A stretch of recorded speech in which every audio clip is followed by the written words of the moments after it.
So today we're going to be taking a look at what living and working conditions were like in Stalin's Russia.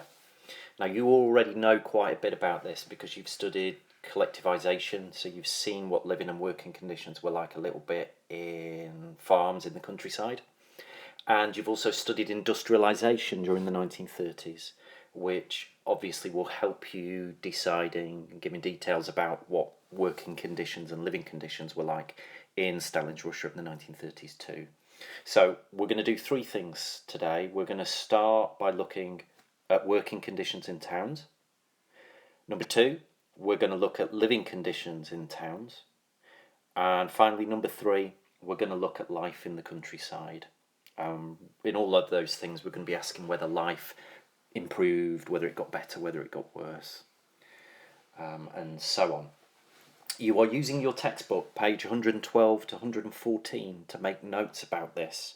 There's also a photocopied sheet on your Firefly page 2 that will help you with details about this. So please use 112 to 114 in your textbook, and also the photocopied sheet on your Firefly page and this presentation to make sure you've got good notes on these topics, because you could eventually face exam questions specifically about these things.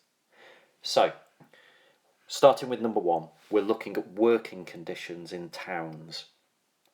And invariably, you ought to be responding by saying that working conditions in towns were harsh during this period. There are very strict rules, strict discipline. If you're late for work, you're fined. If your work isn't very good, you're fined and punished. If you're absent for more than a day, you would lose your job. If you did not produce enough quality work and meet your targets, again, you could get into trouble for it as well. And if you did cause trouble and perhaps not work very well, etc., or a poor worker, you would be blamed by the state as a saboteur, somebody who is against the Russian state and the Russian people.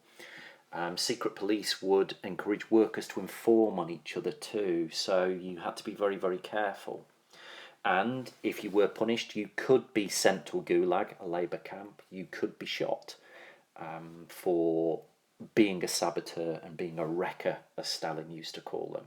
So tough conditions for a lot of workers from the countryside who weren't used to working in factories too. A lot of these were peasants, and the conditions in the factories were something completely different to them, so they found it incredibly tough. There was no health and safety to speak of. Pay was poor. Wages fell by about half in the early part of the 1930s. And strikes were not permitted, which again is similar to what it was like before the Bolshevik Revolution in 1917.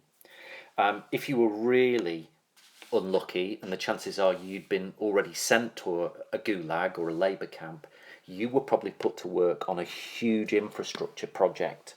For example, the building of the Belomor Canal or the Moscow Metro, and these huge enterprises were built often by hand, and workers would work until they died or were too weak to work, in which case they would be shot.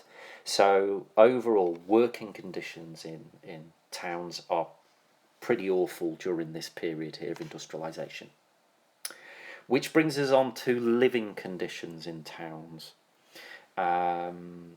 So after they finished work, what were the conditions like when workers went home for the rest of the day here?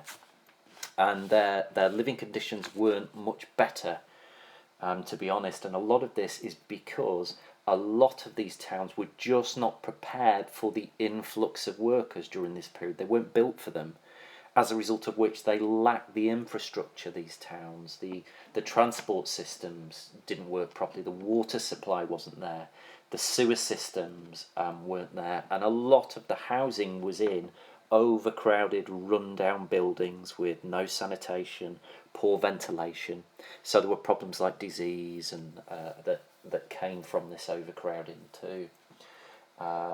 Many towns, for example, had no street lights either. So these towns are overcrowded. They are not ready for looking after a big population. Remember, the idea is to get lots of people, lots of workers to be involved in these big industrialized projects, and not much thought is gone into the actual workers and how they're going to do that. As well as that, also, you've got the fear of the secret police as well all the way through. You've got a system of internal passports, so you can't just leave town and go to somewhere else without permission. Tough times, really, because of this rapid industrialisation. But having said that, on the other hand, there are some benefits here that we do need to recognise. For example, there was some healthcare and it was free as well. There were paid holidays. There were insurance schemes to help with the accidents that occurred.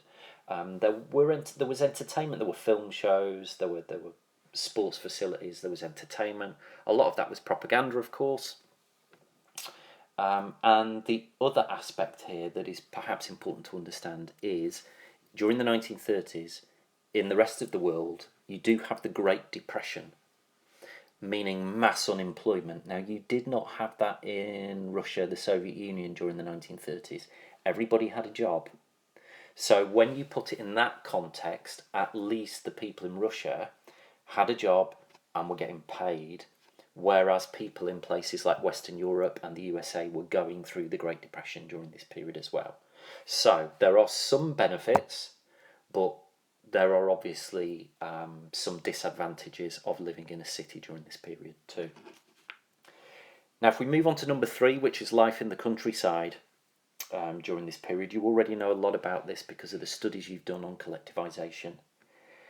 And again, it's important to recognise that there are some benefits to collective farms for peasants during the 1930s. You already know that collectivisation led to an increase in mechanisation, tractors, there were more of them, that scientists brought in new ideas to farming, that you were offered free housing as well as part of it, basic housing but free, and there were schools, nurseries, there was healthcare. Literacy rates increased during this period too, so it's unfair to say that there weren't some benefits for peasants in the countryside during this period. Having said that, you do know that conditions weren't great. Most of this to do with the fact that many peasants did not like collectivisation in the first place. The Bolshevik Revolution in 1917 had promised them freedom and land. Stalin was taking both those things away from them during collectivisation, and if you opposed him, chances are you would end up in a gulag, in a labour camp, and hundreds and thousands, millions of the so-called kulaks, the richer farmers, did during this period end up being punished because of their opposition to collectivisation. As well as that, your freedom was restricted in the collective farm. Again, you couldn't necessarily get a passport to travel, to move. You were tied to that collective farm. You lost your freedom, and the secret police did keep an eye on things through informants and also spies who used the tractors, the machine tractor stations, during the 1930s too. There were often food shortages still, because you had to give a lot of your food obviously to the state so that it could feed the workers in the towns. That's one of the reasons why collective farms were introduced. Pay was low, conditions basic, as we know, and also churches and religion, which a lot of people were very religious in Russia during this period. As you know, because you worked on this, many of them were closed down because Stalin and the Russians did not want, they wanted you to be loyal to them, not to be loyal to a particular god or a particular religion during this period. So that is a quick overview of what working conditions were like in towns, what living conditions were like in towns. Be careful, there is a difference between working conditions and living conditions in towns. Examiners can often trick you with that, so make sure you're paying attention to the question. And then you've got life in the countryside too done for you. So make sure you've got some really good detailed notes on this. Please use not just this clip, but also your textbook 112 to 114 to come up with some really good organised notes. So hopefully in the future, when you revise this topic before the examination, you should be able to do extremely well, because you'll have lots of things to say as long as you focus on answering the question.